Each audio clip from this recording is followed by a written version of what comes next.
தமிழ் பேசும் உறவுகளுக்கு வணக்கம். நான் மாஸ்டர் நிரு. மற்றொரு வீடியோனூடாக உங்களை சந்திக்கிறதுல மகிழ்ச்சி. தொடர்ச்சியாக வீடியோக்களை அப்லோட் பண்றதாலையும் இந்த நேர பிரச்சனைகள் இருக்கிறதாலையும் வீடியோ அப்லோட் பண்ணும்போது சில தவறுகள் நடந்திருக்கலாம். இப்ப கூட நான் நாளைய தினம் ஆங்கில பரீட்சைக்கு வரக்கூடிய விஷயங்கள் பற்றி ஒரு வீடியோ என்னோட சேனல்ல நான் அப்லோட் பண்ணியிருக்கேன் பாருங்க. அதுல கூட சில எடிட்டிங் தவறுகள், ஒரு 2 நிமிஷம் வரைக்குமான ஒரு காட்சியை நான் எடிட் பண்ணாம அப்படியே விட்டுட்டேன். ஸோ அதை குறையா எடுத்துக்கொள்ளாதீங்க. அதை ஸ்கிப் பண்ணி போட்டு நாங்கள் தொடர்ச்சியாக அந்த வீடியோவை பாருங்க. ஓகே, நாங்கள் நேரடியாக வீடியோவுக்கு போகலாம். எல்லாரும் எதிர்பார்த்து கொண்டு போய் நினைக்கிறேன். இன்று நடைபெற்ற காப்போத சாதாரண தர பரீட்சையோட வரலாற்று பாடத்துக்கான பகுதி ஒன்றிற்கான விடைகளை நான் கொஞ்சம் விரைவாக பார்க்க போறோம். நான் தினமும் அன்று நடக்கின்ற பாட எக்ஸாமோட பார்ட் 1, அதாவது பகுதி ஒன்றிற்கான விடைகளை இரவு ஒரு 7 மணி அந்த அளவுல தான் நான் தினமும் அப்லோட் பண்ணுவேன். அதனால நீங்கள் அதற்கு முன்னர் வரையும் எதிர்பார்க்க தேவையில்லை. அடுத்த நாள் பாடங்களை நீங்க தயார்படுத்தி மாலை பொழுதுல உங்களோட கல்வி நடவடிக்கைகளை தொடர்ந்து விட்டு அதுக்கு பிறகு நீங்கள் 7 மணி போல என்னோட வீடியோவை 7 மணிக்கு பின்னராக ஒரு மேக்சிமம் ஒரு 10 நிமிட வீடியோ, அவ்வளவுதான். அதுக்கு மேல நான் போட மாட்டேன். ஸோ அதுக்குள்ள விரைவாக சொல்லி முடிக்கணுமோ அவ்வளவு விரைவாக சொல்லி முடிச்சிடுவேன். நீங்க அதுக்குள்ள பார்த்துட்டு ஓகே அதுகளை கரெக்ட் பண்ணிக்கொண்டு நீங்கள் நாளைய பாட வேலையை பார்க்கலாம். ஓகே, சரியா? சரி, வீடியோவுக்கு போகலாம். இன்று நடைபெற்ற வரலாறு பாடத்துக்கான பகுதி ஒன்றிற்கான விடைகளை விரைவாக பார்த்து விடலாம்.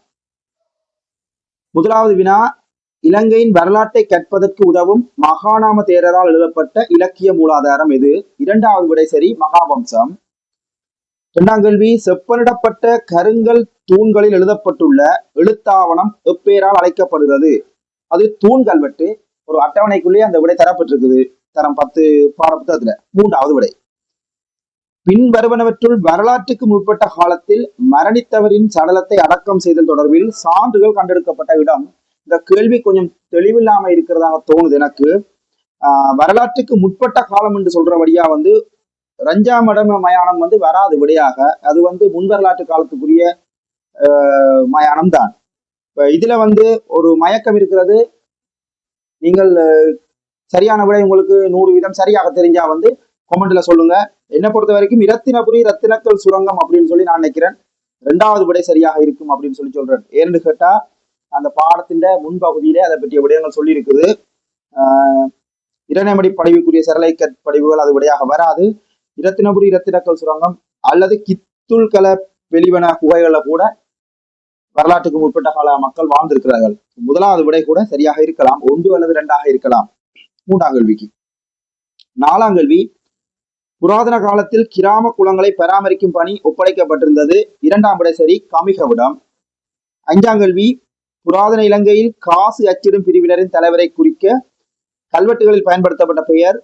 2வது விடை சரி, ரூப அதக. 6ஆம் கேள்வி பாத்தீங்கன்னு சொல்லிச்சுன்னா ABCD என்ற ஒரு 4 விடயங்கள் தந்துட்டு பண்டுகாப மன்னருடன் தொடர்புடைய சரியான கூற்று அப்படின்னு கேட்டிருக்கணும். அதற்கு 3வது விடை சி சரி, பிராந்திய ஆட்சியாளர்களை தோல்வி அடைய செய்து அரச பதவியை பெறுதல் என்றதை விட சரியாக இருக்கும். 7வது கேள்வி, பசபமனுடன் தொடர்புடைய சரியான கூற்று யாழ்ப்பாண பிரதேச நிர்வாகத்துக்கு ரிஷிகிரி என்ற அமைச்சரை நியமித்தல். 1வது விடை சரி. 8வது வினா, பின்வருவனற்றுள் திம்பிரிகே எனப்படுவது? பிரசவத்திற்காக கட்டப்பட்ட வைத்தியசாலை தான் திம்பிரிகே. 1வது விடை சரி 8ஆம் கேள்விக்கு. அடுத்து 9வது வினா, பின்வரும் அளவை அலகுகளை கருதுக அப்படின்னு சொல்லிட்டு தூரத்தை அளப்பதற்கு பயன்படுத்தப்பட்ட அளவை அலகுகளை மட்டும் குறிப்பிடும் விடை. 2வது விடை சரி, ஏயும் சியும் சரி என்றது சரி. கவ்வ, அடுத்தது சி சரி, யொதுன. 10வது, நிரல் 1 நிரல் 2 என்று கொஞ்சம் விஷயங்கள் தந்துட்டு அதுக்கு கீழே கேள்வி கேட்டிருக்கிறோம். அதற்கு 10வது வினாவுக்கு 4வது விடை சரியாக இருக்கும், CDA. அதாவது ஆசிரியர்களை ஆச்சாரிய அப்படி அழைப்பார்கள், வைத்தியர்களை வெஜ அப்படி அழைப்பார்கள், சட்ட நிபுணர்களை ஒஹர அப்படி அழைப்பார்கள். அதனால 4வது விடை சரியாக இருக்கும் 10ஆம் கேள்விக்கு. 11வது வினா, புராதன சமூகத்தில் மக்கள் சிற்றுண்டியாக உட்கொண்ட உணவு. 4வது விடை சரி, எள்ளு. 12வது வினா, புராதன இலங்கையில் அரசனுக்கு சொந்தமான நிலங்களில் பயிர் செய்வதற்காக அரசினால் வசூலிக்கப்பட்ட வரி. 3வது விடை சரி, போஜக் கபதி. ஓகே, அதான் போஜக் கபதி, அந்த வரி தான் சரி. 3வது விடை. 13வது வினாவில ஒரு சிறு மயக்கம் ஒன்று இருக்கு. புராதன சமூகத்தில் விலங்குகளை கொலை செய்வோருக்கு தண்டனை விதித்த 4ஆம் மகிந்த மன்னனால் நிறுவப்பட்ட கல்வெட்டு அப்படின்னு சொல்லி இந்த மிகிந்தலை சுவர் கல்வெட்டு முதலாவது விடை, வேவல் கட்டிய கல்வெட்டு மூன்றாவது விடை. இந்த 2 விடைகளும் சரி போல தோணலாம். ரெண்டுமே 4ஆம் மகிந்தனால் நிறுவப்பட்ட கல்வெட்டுகள் தான். இருந்தாலும் தரம் 10 பாடப்புத்தகத்துல 91ஆம் பக்கத்துல தெளிவாக மேல் பந்தியில குறிப்பிடப்பட்டிருக்கு, மிகிந்தலை சுவர் கல்வெட்டுக்கு தான் எருமை மாடு போன்ற விலங்குகளை கொல்வது தண்டனைக்குரிய குற்றம் அப்படின்னு சொல்லி அந்த மிகிந்தலை சுவர் கல்வெட்டு சொல்வதாக. வேவல் கட்டிய கல்வெட்டு குற்றம் புரிந்தவர்களுக்கு தண்டனை வழங்கப்படும் என்பதை குறிப்பிட்டு கட்டப்பட்ட ஒரு கல்வெட்டு என்றுதான் அந்த பாடப்பரப்பில் சொல்லப்பட்டிருக்கு. நீங்க தெளிவாக அவதானிக்கலாம். முதலாவது விடை சரியாக இருக்கும். 14வது கேள்வி, காளி மும்மொழி கல்வெட்டு எந்த ராசாணி காலத்தில் ஸ்தாபிக்கப்பட்டது? 4வது விடை சரி, கம்பளை. 15, 16வது வினாக்கள் தரப்பட்ட கூட்டுகளுடன் தொடர்புடையவை. 15வது வினா குருநாகலை ராசாணி காலத்துடன் தொடர்புடைய கூட்டு அப்படின்னு சொல்லிவினோம். அதுக்கு 3வது விடை சரி, சி, பன்சிய பனஸ் ஜாதகைய என்ற நூல் சிங்களத்தில் மொழிபெயர்க்கப்படுதல், அது சரி. 16வது கோட்டை ராசாணி காலம் பற்றிய தகவல்களை குறிப்பிடும் கூற்று அப்படின்னு சொல்லியிருக்கிறோம். அதுக்கு அந்த பியும் டியும் 4வது விடை சரி. சப்புமல் குமாரன் தலைமையில் யாழ்ப்பாணத்தை வெற்றி கொள்ளலும். மற்றது டி, குத்திகல காவியம், இந்த காவியங்கள் தோற்றம் பெறுதலும் 4வது விடை சரி. 17வது கேள்வி பாத்தீங்கன்னு சொல்லிச்சுன்னா அதுவும் ஒரு ஏபிசி தரப்பட்ட கேள்விதான். 4வது விடை சரியாக இருக்கும், சிபிடி. அதாவது கண்ணுசாமி என்பவர் விக்ரமராஜசிங்கன், திகிரி இளவரசன் என்றவர் முதலாம் ராயசிங்கன், மகா ஆஸ்தான் இளவரசன் என்றவர் 2ஆம் ராயசிங்கன். 17வது கேள்வி. இனி 18ஆம் கேள்விக்கு போலாம். பின்வரும் கூற்றுக்களில் மறுமலர்ச்சி காலத்தில் கலைத்துறையின் பண்பினை எடுத்து காட்டும் கூற்று. இது 2வது விடை சரியாக இருக்கும். கலை படைப்புகள் அவற்றை யாக்கியோனின் பேரால் வெளிப்படுத்தப்பட்டமை மறுமலர்ச்சிக்கான ஒரு இயல்பு. 19வது வினா அதுவும் ஒரு கூற்று கேள்வி. அந்த 19வது வினாவுக்கு 2வது விடை சரியாக இருக்கும், ஏயும் சியும். யாழ்ப்பாண ராஜ்யத்தின் மரபுரிமையாளர்களிடையே ஏற்பட்ட ஆதிக்க போராட்டமும் யாழ்ப்பாண ஆட்சியாளர்களிடம் போதிய அளவு நிரந்தர படையணி இல்லாதிருந்தமை தான் யாழ்ப்பாண ராஜ்யம் வீழ்ச்சி அடைந்தமைக்கான காரணங்கள். 20வது கேள்வி, கொன்ஸ்டாந்தினோபிள் நகரை துருக்கி முஸ்லிம்கள் கைப்பற்றிய பின்னர் ஆசியாவிற்கு வருவதற்கு புதிய கடல் வழிப்பாதையை கண்டறியும் நடவடிக்கைகளில் முதலில் ஈடுபட்ட ஐரோப்பிய நாடு. 3வது விடை சரி, போர்த்துக்கல். 20 வினாக்களுக்கான விடைகளை பார்த்து விட்டோம். இந்த சேனலை நீங்க இது வரைக்கும் சப்ஸ்கிரைப் பண்ணல, இப்பதான் ஃபர்ஸ்ட் டைம் பாக்குறீங்க அப்படின்னு சொன்னா மறக்காம என்னோட சேனலை சப்ஸ்கிரைப் பண்ணுங்க. அருகில் இருக்கக்கூடிய அந்த பெல் ஐக்கனையும் கிளிக் பண்ணிக்கொள்ளுங்க. தொடர்ச்சியாக நான் போற வீடியோவுக்கு சப்போர்ட் தாங்க. ஓகே, 21வது கேள்விக்கு போகலாம். தொழிற்புரட்சி காரணமாக சமூகத்தில் ஏற்பட்ட முக்கிய வேறுபாடு.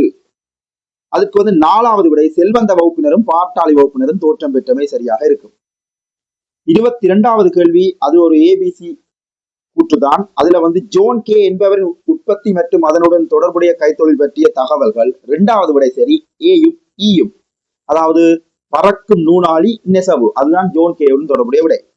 23வது ஹம்ரி டேவியின் உற்பத்தி மற்றும் அதனுடன் தொடர்புடைய கைத்தொழில். அதற்கு 3வது விடை சரி, சியும் டியும்.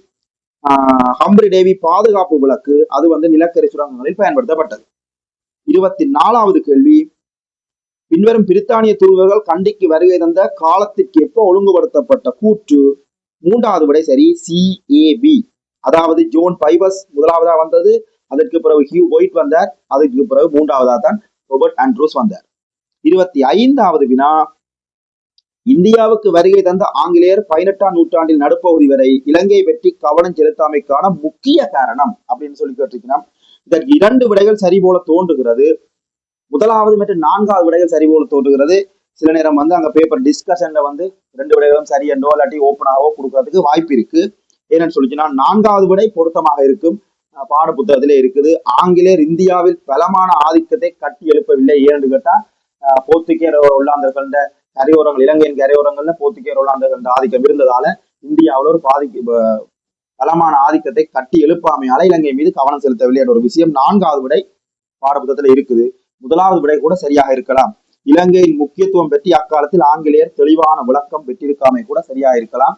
அதே டிஸ்கஷன்லாம் தெரியும். ஓகே, 26வது 1848 சுதந்திர போராட்டத்துக்கு காரணமான புதிய வரி சீர்திருத்தத்தை ஏற்படுத்திய ஆங்கிலேய ஆளுநர் டொரிங்டன் பிரபு. 2வது விடை சரி. 27வது யாழ்ப்பாண பிரதேசத்தில் சமய பிரசார நடவடிக்கையில் ஈடுபட்டிருந்த மிஷனரி இயக்கம். முதலாவது விடை அமெரிக்க மிஷனரி சரி. 28வது பின்வருவனவற்றுள் பௌத்த மறுமலர்ச்சி காலத்தில் வலிசிங்க ஹரிச்சந்திரவனால் மேற்கொள்ளப்பட்ட பணி முதலாவது விடை சரி, அனுராதபுரத்தில் உள்ள புனித இடங்களை பாதுகாப்பதற்கு நடவடிக்கைகளை மேற்கொண்டமை.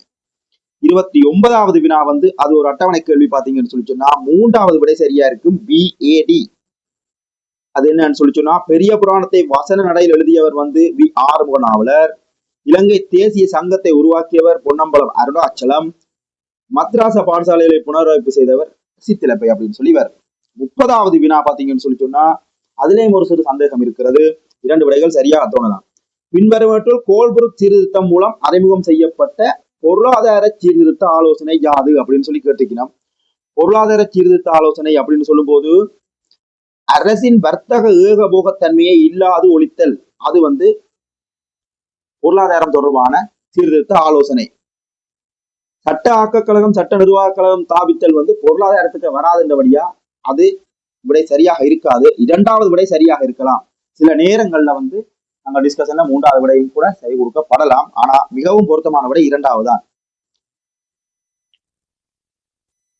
பிரித்தானியர் ஆட்சி காலத்தில் பெருந்தோட்ட பயிற்சியை பரம்பல் மற்றும் முன்னேற்றம் காரணமாக உருவான சமூக பிரச்சனை 31வது வினாவுக்கு முதலாவது விடை சரி, மதுபான பாவனை பரவல் அடைந்தமை. 32ஆம் கேள்வி பின்வருவனற்றுள் இலங்கைக்கு சுதந்திரம் கிடைத்த பின்னர் ஸ்தாபிக்கப்பட்ட அரசியல் கட்சி, அதற்கு 3வது விடை சரி, ஸ்ரீலங்கா சுதந்திர கட்சி. 33வது வினா உலர் வலயத்தில் விவசாய குடியேற்ற இயக்கத்தை ஆரம்பித்தவர், 4வது விடை சரி, DS சேனநாயக்கா.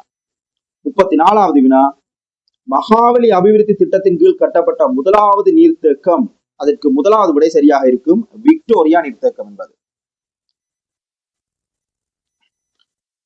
35வது பின்வரும் ஏபியாய கூட்டுகளை கொண்டு விடை தருக. அதாவது ஏ அடிப்படை மனித உரிமைகளை பாதுகாத்தல், பி பிரித்தானிய ஏகாதிபத்தியத்தோடு இருந்த யாப்பு ரீதியான இணைப்பை முடிவுறுத்தல் அப்படின்னு சொல்லி போட்டிருக்கணும். 35வது கேள்வியில் கூட ஒரு மயக்கம் இருக்கிறது. 1972 அரசியல் யாப்பு சீர்திருத்தம் தொடர்பில் எவை உண்மையானவை பொய்யானவை அப்படின்னு சொல்லி இந்த 2வது விடை 3வது விடைகள் இதற்கு பொருத்தமாக இருக்கலாம் சில நேரங்களில். அதாவது மிக பொருத்தமான விடைன்னு சொல்லிச்சுன்னா 3வது தான் நான் நினைக்கிறேன். ஏன்னு கேட்டா தரம் 11 வரலாறு புத்தகம் பக்கம் 98ல 72ஆம் ஆண்டு அரசியல் யாப்பு சீர்திருத்தம் தொடர்பான முக்கியமான அம்சங்கள் கொடுக்கப்பட்டிருக்கு. அதுல பாத்தீங்கன்னு சொல்லி சொன்னா மனித உரிமைகளை பாதுகாத்தல் அப்படின்னு ஒரு விஷயம் கொடுக்கப்பட்டிருக்கு. இங்க அது அடிப்படை மனித உரிமையை பாதுகாத்தல் என்ற விஷயமா தரப்பட்டிருக்குது ஏ கூற்றாக. சோ ரெண்டுமே கிட்டத்தட்ட ஒன்றுதான். மற்றது பி பிரித்தானிய ஏகாதிபத்தியத்தோடு இந்த இணைப்பை முடிவுறுத்தல், அது கூட அங்க இருக்குது. சோ ஏயும் பியும் உண்மையானவை. இந்த 3வது விடை சரியாக இருக்கலாம். மிகவும் சில நேரம் ஏ பொருத்தமில்லை, பி தான் பி பொருத்தமானதுன்னு சொல்லி 2வது விடைக்கு கூட சரி கொடுக்க வாய்ப்புகள் இருக்கிறது. அது டிஸ்கஷன்லாம் தெரியும். 1970-77 காலப்பகுதியில் ஆட்சியில் இருந்த அரசு பின்பற்றிய இறக்குமதி பதிலீட்டு கைத்தொழில் கொள்கை தொடர்பில் பொருத்தமற்ற கூற்று 36வது வினாவுக்கு 2வது விடை சரியாக இருக்கலாம். இறக்குமதி தொடர்பான கைத்தொழில்களை மேம்படுத்த வெளிநாட்டு பண முதலீட்டாளர்களை இந்த நாட்டிற்கு கொண்டு வருதல், அது சரியான விடையாக இருக்கலாம். கேட்டா அது 77ஆம் ஆண்டுக்கு பின்னர் கடைபிடிக்கப்பட்ட கொள்கை. 37வது வினா ஐக்கிய நாடுகள் சபையின் செயலாளர் நாயம் நியமனம் செய்யப்படுவது, முதலாவது விடை சரி, பாதுகாப்பு சபையின் சிபாரிசுக்கு அமைய பொது சபையால் ஆகும். 38-9-40 இங்கு வழங்கப்பட்ட விடயங்கள்ல இருந்து கேட்கப்பட்ட உலக போர் தொடர்பான கேள்வி. 38வது வினாவிற்கு முதலாவது விடை சரி ஏ, அதாவது 2வது ஆரம்பமாவதற்கு முதலாவது காரணமானது அப்படின்னு சொல்லி சொன்னா 2வது ஏ விடை சரி. முதலாம் உலக யுத்தம் ஆரம்பமாவதற்கு ஜெர்மனி ஒன்றிணைத்தல் காரணமானது என்ற முதலாவது விடை சரி. 39வது கேள்வி முதலாவதின் வளர்ச்சியுடன் 2வது அழிவுக்குள்ளானது, அதற்கு 3வது விடை சி சரி. அதாவது பாத்தீங்கன்னு சொல்லி சொன்னா நாசிசவாதத்தின் வளர்ச்சியுடன் ஜனநாயகவாதம் அழிவடைந்தது அப்படின்னு சொல்லி சொல்லலாம். 40வது கேள்வி 2வதின் தோல்வி காரணமாக முதலாவது ஆரம்பமானது, அதற்கு 4வது விடை சரி டி. ஏன்னு கேட்டா சர்வதேச சங்கத்தின் தோல்வியால் 2ஆம் உலக யுத்தம் தோன்றியது. ஆக 40 கேள்விகளுக்குமான விடைகள் இவைதான். இந்த விடைகள்ல இருக்கக்கூடிய திருத்தங்கள் எதுவும் இருந்தால், இதுல ஏதாச்சும் சந்தேகங்கள் இருந்தால் மறக்காம நீங்க அதை கொமெண்ட்ல சொல்லலாம். ஓகே, நாளைக்கு மறுபடியும் நாளையான் பாடம் ஆங்கில பாட கைக்கு கிடைப்பது கடினம் என்று கேட்டால் ஆங்கில பாட பேப்பர் அதிலேயே செய்து கொடுக்கறதால நாளைய தினம் ஆங்கில பாடத்துக்குரிய வினாத்தாளுக்கான விடைகளை உடனடியாக போடுறது சாத்தியம் இல்லாத விஷயம். ஆனா நாளைக்கு உங்களுக்கு நாளண்டைக்கு நடக்க போற, அதாவது அங்கால சனிக்கிழமை நடக்க போற சங்கீத பாடத்தின் எதிர்பார்ப்பு விஷயங்கள் பற்றி ஒரு வீடியோ வந்து நாளைக்கு அப்லோட் பண்ணுவேன். அதே மாதிரி வரலாறோட பகுதி 2க்கான விடைகள் எதுவும் தேவை அப்படின்னு சொல்லிச்சுன்னா நீங்க மறக்காம கமெண்ட் பண்ணுங்க. இன்னும் ஒரு வீடியோல சந்திக்கலாம். நன்றி.